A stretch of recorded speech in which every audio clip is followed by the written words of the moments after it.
Hello, Awaken Live! We're back with episode 4 of our marriage series. And our question today is, how do you let go of past hurts both in marriage and before marriage?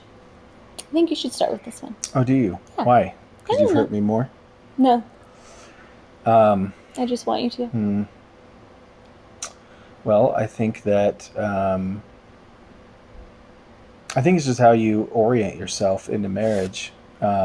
Would be the first thing that I would say is just to set up how you approach that question, which is, you know, you've got to look at when you're entering into marriage as a choice that you're making, and also, like, as you're entering into it, it's I think we look at our lives kind of as a story that's unfolding. You've always looked at your life that way, for sure. Mm-hmm. When God writes your love story or Yes, when whatever, God all writes your your love cheesy, story. you've been very cheesy Mm-hmm. about all of that. Yeah.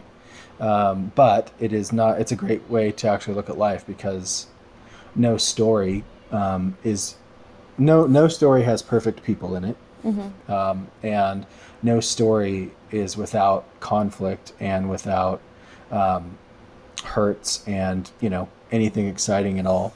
And so I think if you, for in a weird way, that's given us, I think that gave us the right kind of set of expectations to begin with, that neither of us were perfect, Mm-hmm. that we were fallen humans, and with our own idiosyncrasies, our own way of looking at the world, all of those things. And kind of Mm-hmm. like we talked about in one of the last videos, again, we have two very different points of view Mm-hmm. that come together. And not only that, but those points of view are constantly changing Mm-hmm. with every year of marriage and each new event, each new child, each new season of life, each new struggle with business or finance or life or health. Mm-hmm. So I think first setting it up that way, just the expectation that hurts are going to come, Mm-hmm. and hurts are going to come both from each other and from the world. Mm-hmm. And so I think that sets you up to have a pretty good open-handed kind of stance, to just know that things are going to come, and so that they should easily pass away.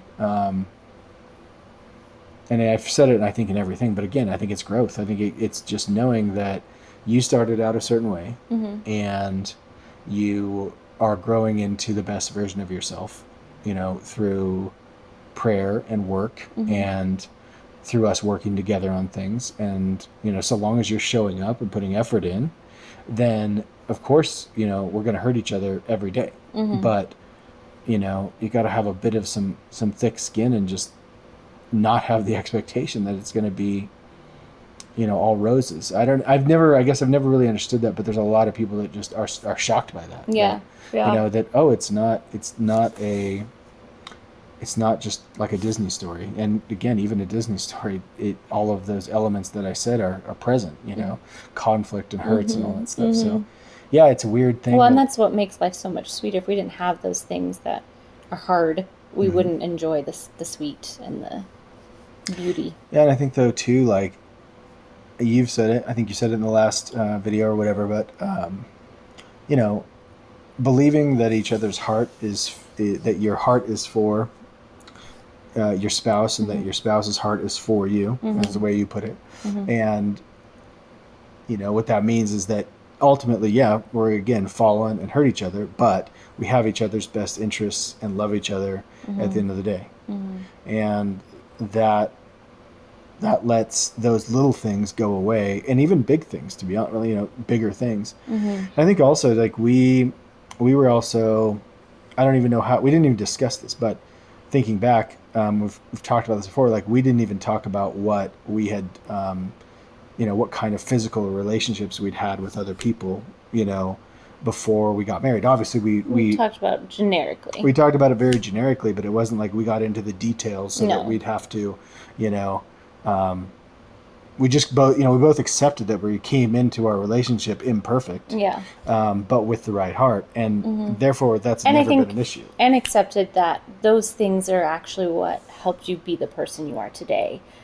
You shared that you were previously engaged before you and I, and you called it off 3 weeks before the wedding. Mm-hmm. And I think you wouldn't you wouldn't have been who you were when I met you if you wouldn't have gone through that. So knowing that some of your scars and some of your pain, although yes, would you have done it different? Would everyone have done it different?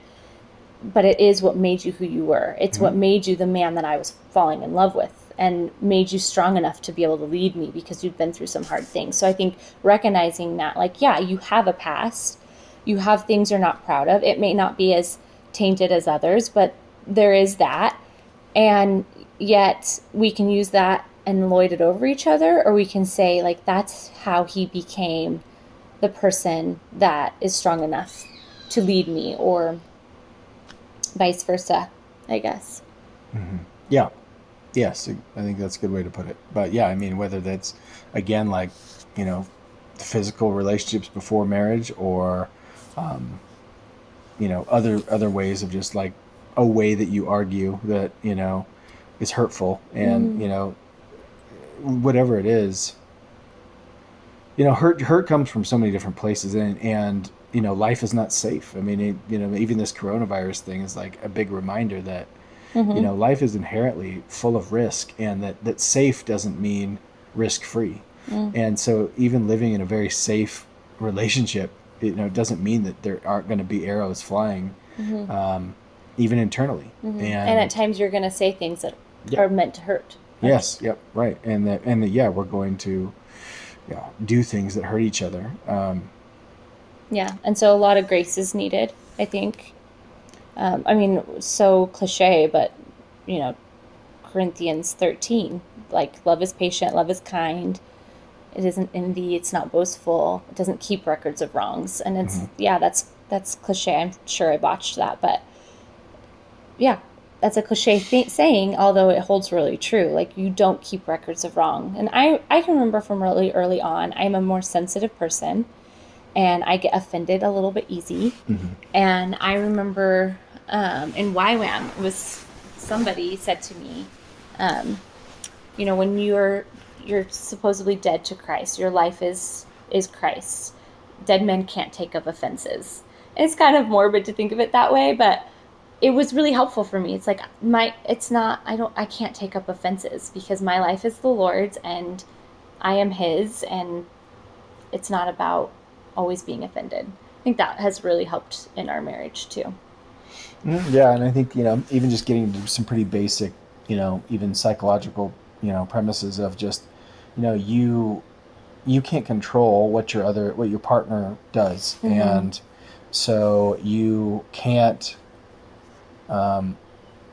only control how you react to that, and that's up to you. So, if you can choose to really like take that in and they say hurtful words, or they're engaging in behavior that is disrespectful, or demeaning to you, or whatever. There's a lot of serious hurts that can happen, but and I think there's some people that we know that have gone through some really hard stuff with their spouse, but they've done this really well, where it's just, look, that's their problem. That's my spouse's issue before the Lord. It's not mine. I'm not going to own it, and I'm not going to wear it. And I'm going to do what I can do, and I can control how I react to this. I'm not going to, internalize the hurt. Maybe I'm not going to hang on to that hurt. I'm going to get the health I need, but in the end, it's their choice what they do. Yeah, and that goes back to what we said, I think, a couple of videos ago. But it's that support, that room for individuality. We are, one and one front, but we are two individual people on our own spiritual and life journeys. From our origin points, to the place where, we'll each die alone, which is weird, and we'll support each other through every day of that. But we are two distinct humans, and I think that is an important thing, that we've seen other people just be very successful in that, and to be able to kind of have a bit of an armor against those hurts by just believing the best in their spouse, but not wearing the shame or hurt that comes from them, from their actions, and like you said, looking at it through gracious eyes as well. I think two things I think of as hurting people hurt. So just being really knowledgeable of that. Like when you're lashing out, there's some part of you that usually has been hurt, either something I said or by something you're going through. And I think we kind of mentioned that again in another video, but hurting people hurt others. And recognizing that, I think, helps you have more of that gracious eyes. It's like they're not trying to hurt me, they just are hurt. And so they're hurting me. It's a lot easier said than done. I'm not going to sit here and say that we don't get offended at each other sometimes, but yeah, I think that those are just helpful things. Definitely the grace component, but Yeah, I mean, I'm just trying to think of other examples. I said two things. There was one other thing I was going to say. Now it just went off Yeah, that happens. away. I think again, it's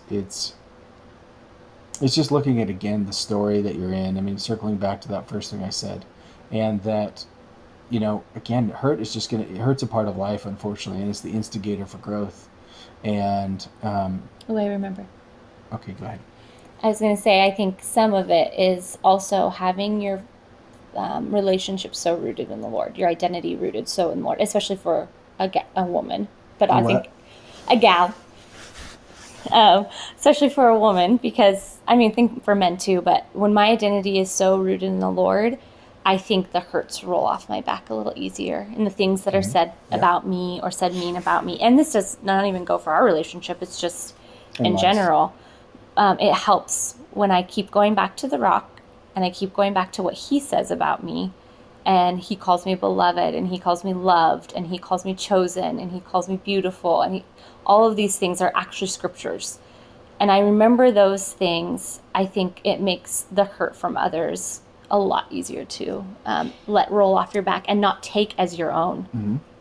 So that was what I was going to say. I think that's good.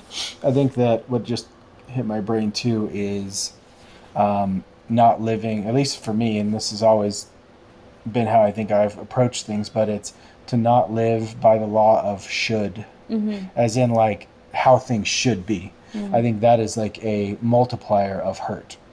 So when you have an expectation, which a lot of expectations are unrealistic and unfounded, when you have expectations on another person, your spouse or other people, and then those expectations aren't met, then they are compounded because not only are you hurt, but that expectation is not met, I should say. So I think that. Yeah. I think my counselor said something like this. I'm going to botch it, but 99% of issues is an unmet expectation.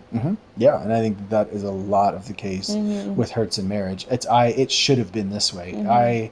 I always dreamed that it would be this way, and this is not what my plan was. And there's so many versions of that, and I think that kind of no matter what in life, anything you do, a business, a marriage, having kids, right? You're taking a risk and you're taking a step, and you're accepting that story is going to unfold in a way that you can't account for and plan for. And so again, it's a kind of a question about your mental and heartfelt posture towards life and to the journey you're on. And that's not having the expectations on your spouse, and on anyone, but specifically on your spouse. That they are there again. They're a person, and they are going to go through hard times and good times, and they're going to go through, really, hard times when you have your first child and they have colic, and then hard times when your first oldest kid turns 14, and then a midlife crisis, and then a health scare with cancer, or or maybe you had all of the grand dreams of a family of 5 and you can't have children at all. I mean, there's so many things that come in life that none of us would have written into our story. Yeah. And there's a beauty in being able to let go of your expectations and of your kind of perfectionistic view of what your life should be, and instead lovingly accepting what's coming. And that means, and there's still a grief in that. I mean, there's still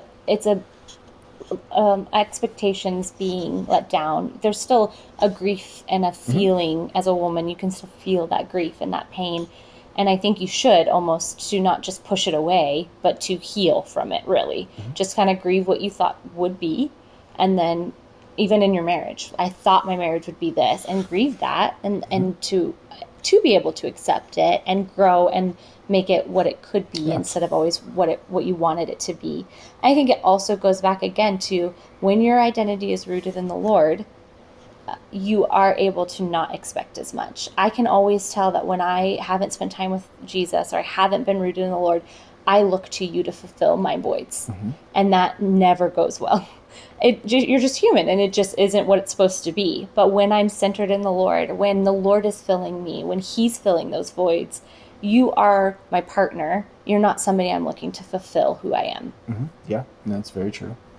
Yeah. No, yeah, but I mean, yes, I think that is it. You know, and grieving it is fine. Yeah. But it's also, you know, dealing with what is versus what should have been. Yeah, And that's absolutely. you know, like the should have beens are such a thief of joy in life. You know, and I think also what's coming again is self awareness. Just that self awareness of you know, you can't heal.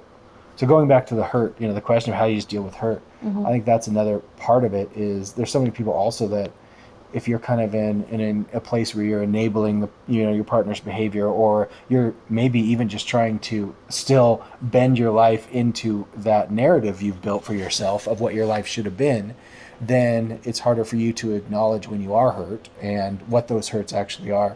So I think also just having again a mental framework that you're leaving a space for those hurts to actually present themselves, and you can then bring them out and then process them with your partner, so that you can heal from them, because you Yeah. can't heal from what you What you haven't don't know, acknowledged. yeah. And so you have to acknowledge them first, and that's a step I think we've also seen a lot of people that we've had to learn over the years, but seen a lot of people struggle with, is not even being able to get to the place where they can acknowledge Yeah. how they're hurt. Yeah. And so, and sometimes that takes talking to close friends or, you know, whoever, to be able to get to a place where you have drawn out how you really feel from yourself, and then put it into words that you can go to your partner and respectfully bring it up and talk about it. Yeah. And I mean, that's another thing I think that we've always said too, is, you know, you can say literally anything respectfully and honestly. You just have to keep working on your language until you get it to that place. And but there's nothing that you can't say, at least as far as I've found yet, that you can't say with honesty and with kindness and respect. And I mean, maybe like you're an idiot. That can't really be said no. respectfully. Well, you can. Yeah, no, you could say that. You could be like, you're just not very like mentally, That's true. you know, You could phrase it differently. like mental acrobatics is not your strong suit. Oh gosh. So it's like, you know, like maybe stick with, you know, the heart stuff, because when it comes to math, you don't know where to put the commas. Yeah, you tell me this often, so I'm Yeah. reading between the lines here. Well, it's true. We're just using an example of real life. But. So yeah, you can. I mean, it's like, hey, you know, yeah, you could say you're an idiot, or you could say, you know, yeah, go with someone, right? Like, what, you know, this is more what you should be doing. But, you know, anyway. So Yeah, I think that probably sums it up probably for sums me. it up. Yeah, so What's the sum up this time? I had to do it last time. I think the sum up is that the Lord needs to be the one that fills the voids, that you need to grieve your expectations, but also let them go and accept what is. And I think the sum up, another one is, I'm drawing a blank. I think you're better with the sum ups. Mm-hmm. Acknowledging what someone's better at. Yeah. Sounds good. There's one more. I don't remember. You're drawing a blank too. I don't remember. I forgot. Yeah. Well, go back and watch it if you forgot to. So we'll see you back here at Awaken Live. Bye, guys.